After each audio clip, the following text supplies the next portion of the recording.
Hey, what's up, guys? So, as you guys know, pretty much done with the car. It's pretty much drivable. I can move it in and out. I sent the up pipe to get shortened so it doesn't hit the top of this radiator hose anymore. There's some little things I need to do, but it doesn't have to stay in here. Because yes, we're trying to get this thing squared away so it can go, but my actual main car is in the back, and it snowed up here, so now I gotta clear paths because I'm hoping this week to go get it and bring it up front. Those of you that know me, we call the car the Riddler. Those who don't, I'm gonna be showing you the car shortly. So stay tuned. We're gonna use this thing.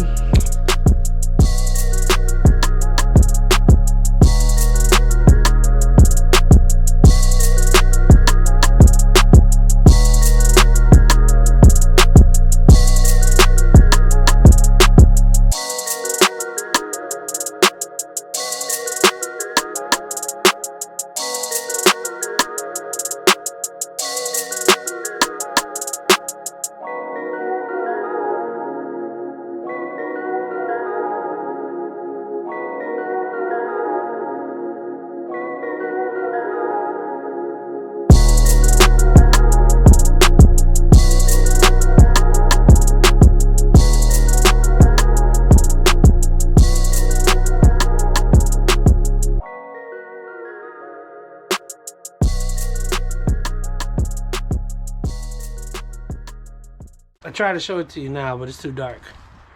So I'll show it to you tomorrow in the morning. As you know, I said yesterday that this car's pretty much drivable, so I don't need it to be stuck here. Because yes, I want to have this car done, ready for spring and ready to go, to take it to the track 1 or 2 times this season. It's not my main car. My main car is in the back. And I know a lot of you know me, but for my new subscribers, I want to be able to show it to you and explain to that car a little bit. So stay tuned.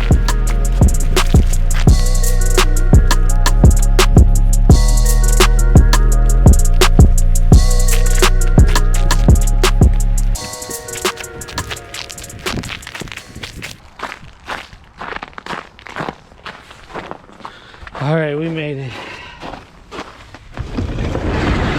Almost forgot I had this one. So here it is. This is the car, my real main, I guess, drag car. I still street drive it. I probably will street drive it.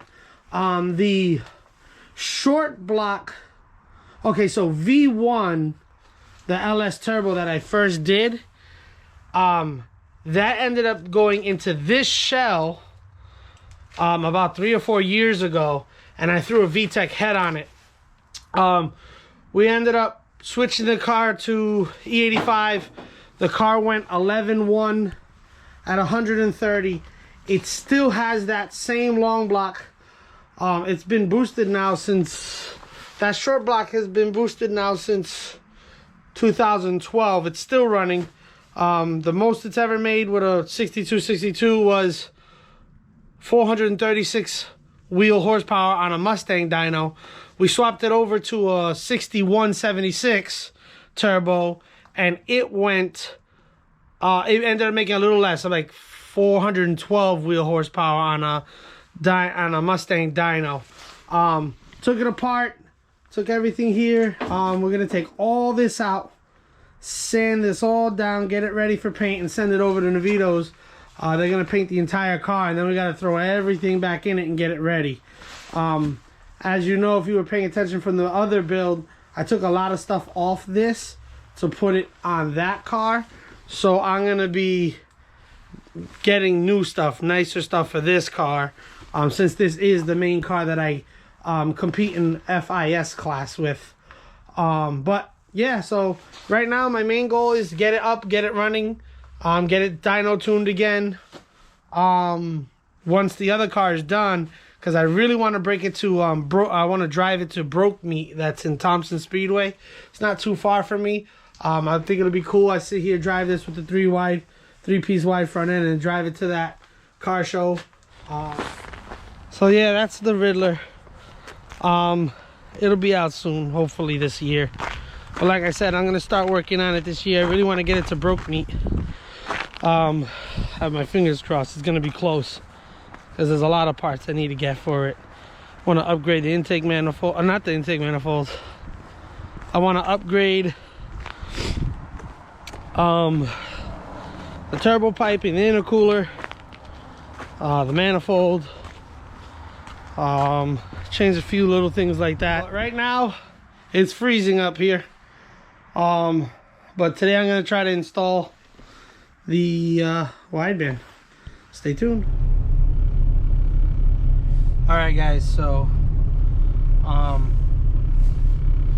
it's hard to record being the only one here while working on the car, so bear with me. And it's not like I have a lot of spaces to kind of put the camera down. I ripped this off here, and I already started wiring, because as you remember, I said I was gonna put my wideband here, do kind of the slightly ricer look, but it is what it is, because I want to be able to see the tack. To me, that's more important, because in my race car, I put both of them, my boost and my air fuel ratio here, but I can't see my tech. So when it comes to kind of shifting, it makes it a little more difficult because I don't have a shift light either. So those are kind of things I'll address over there. But for this one, remove this. I already wired these two through.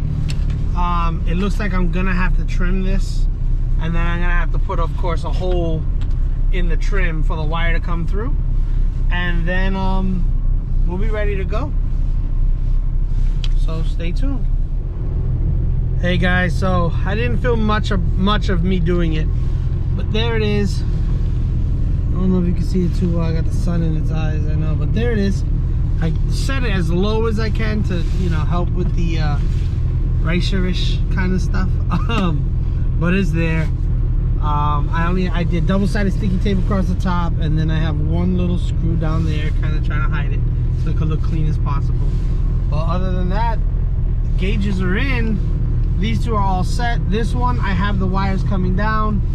Now all I gotta do is wire the electric and then wire the wideband. The wideband right now, because it's with the up pipe right now, so once the up pipe is trimmed and I bring it back here, connect that, we should have a working wideband by tonight. I'll keep you guys posted. Hey, what's up guys? Got Drew here with me today. What's going on, guys? So today we already did some work. We finished up pretty much tightening the wastegate, plumbing it to the, we're gonna have it run on wastegate for now. I do have a 3-port, but we're not putting it in yet. I'm hoping maybe today we hear some boost noises. Yeah, this guy see, right here. The Mac valve is how we do it. Fittings. Yeah, with push lock, because we are running a push lock fitting setup on the whole car for vacuum for the turbo setup. Right now he's gonna wire up the electrical for the wideband, and I'm gonna start taking this valve cover off because we need to do a valve adjustment before we do anything crazy on the dyno. So stay tuned.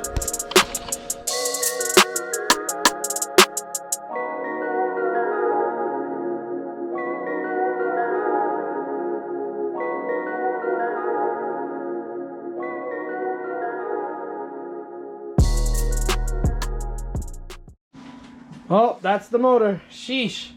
That looks dark. And that's with an oil change. That's fresh oil. That's fresh oil in it too. For all those saying I need oil change. That's gonna be fun. So we'll see what it does.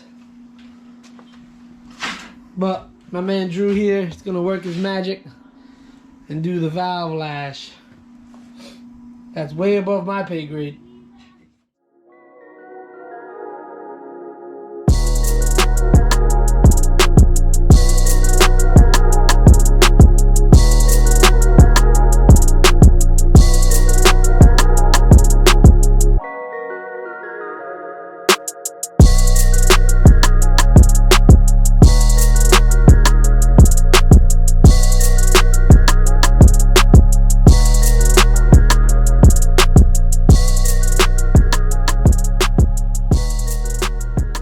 Got a lot done today.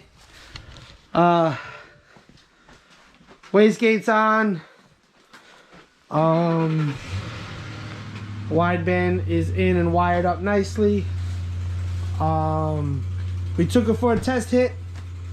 The car made 5 pounds of boost. We let off. It's not tuned. It wasn't too happy to do it, but we did it. So I'll keep you posted now. Now it's make sure there's no boost leaks, and we gotta put just a map sensor, and it's ready for the dyno. So now I'm gonna get in contact with my tuner and see when he can do it. So stay tuned.